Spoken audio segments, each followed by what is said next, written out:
ओम जय श्री हरि विष्णु जय माता रानी। दोस्तों, आपके अपने चैनल व्रत त्योहार कहानियां में आपका बहुत बहुत स्वागत है। मां भगवती दुर्गा की कृपा सदैव आप और आपके समस्त परिवार पर बनी रहे। माघ मास के कृष्ण पक्ष की एकादशी को षटतिला एकादशी के नाम से जाना जाता है। षटतिला एकादशी जैसा कि नाम से ही पता चलता है, तिल अर्थात 6 प्रकार से तिलों का प्रयोग करने की वजह से इस एकादशी को षटतिला एकादशी कहा गया है। शास्त्रों के अनुसार इस दिन भगवान विष्णु का पूजन तिल से करने से नरक की प्राप्ति नहीं होती और स्वर्ण दान करने के बराबर पुण्य फल प्राप्त हो जाता है।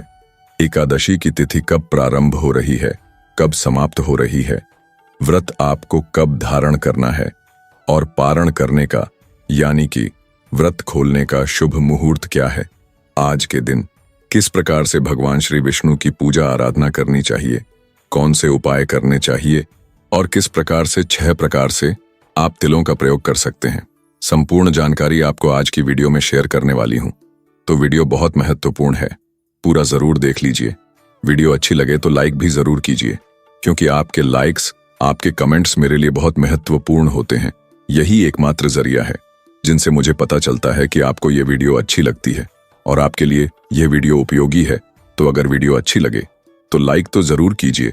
तो सबसे पहले जानते हैं कि षटतिला एकादशी के दिन किस प्रकार से आप तिलों का प्रयोग कर सकते हैं। देखिए, 6 प्रकार से तिल का प्रयोग आज के दिन किया जाता है।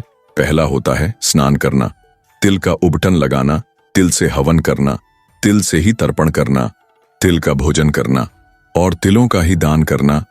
इससे स्वर्ग की प्राप्ति होती है, ऐसा शास्त्रों में वर्णित है।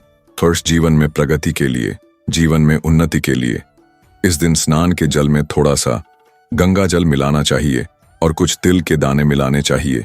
अब जैसे बहुत से भक्तों के प्रश्न आते हैं कि कौन सा तिल, देखिए स्नान के लिए काले तिल का प्रयोग किया जाता है।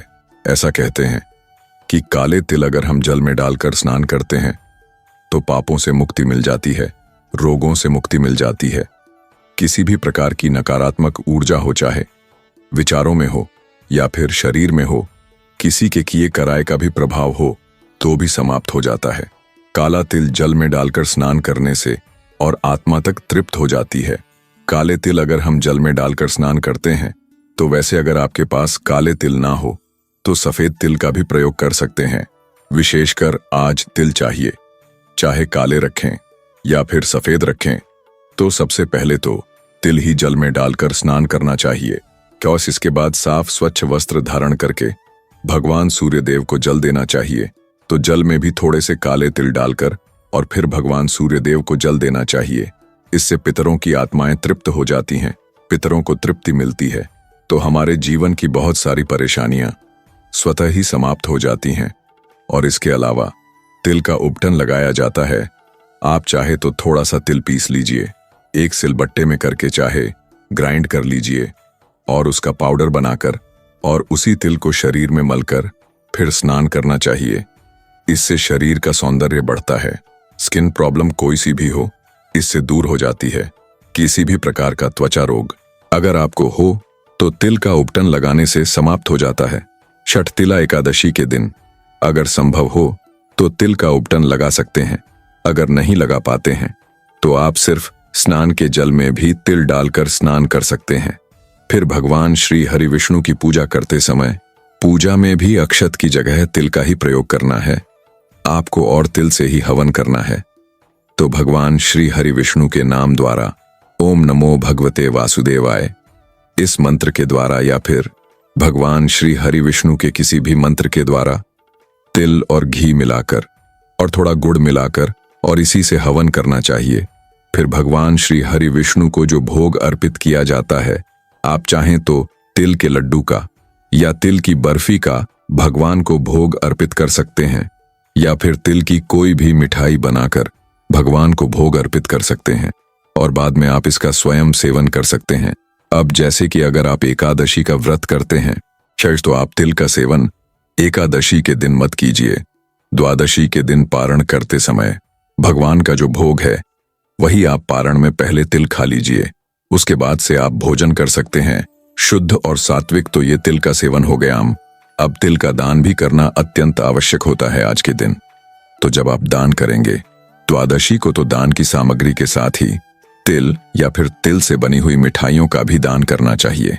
एकादशी तिथि का प्रारंभ हो रहा है 24 जनवरी को शाम को 7:25 पर और एकादशी की तिथि समाप्त हो रही है 25 जनवरी की रात्रि में 8:31 पर।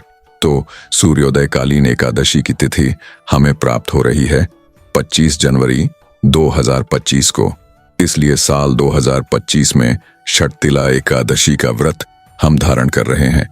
25 जनवरी को दिन होगा शनिवार का। षटतिला एकादशी के दिन सूर्योदय काल का समय होगा सुबह 7:01 पर और सूर्यास्त का समय होगा शाम को 6:05 पर।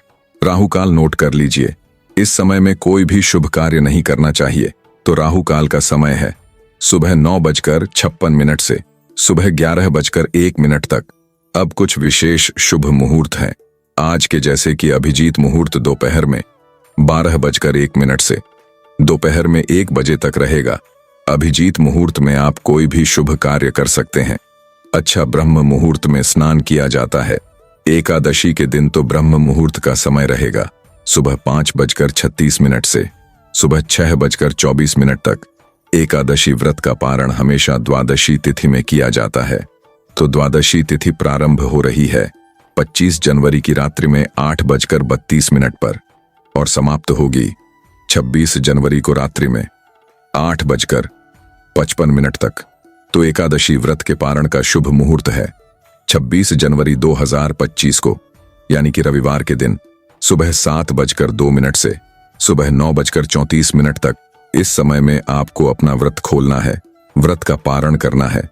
और हाँ, एकादशी व्रत में पारण का शुभ मुहूर्त बहुत विशेष महत्व रखता है, क्योंकि अगर हम शुभ मुहूर्त में अपना व्रत नहीं खोलते हैं तो हमारे किए गए व्रत का संपूर्ण फल हमें नहीं मिलता। तो पारण के शुभ मुहूर्त का ध्यान आपको जरूर रखना है। उम्मीद करती हूँ यह जानकारी आपके लिए उपयोगी होगी।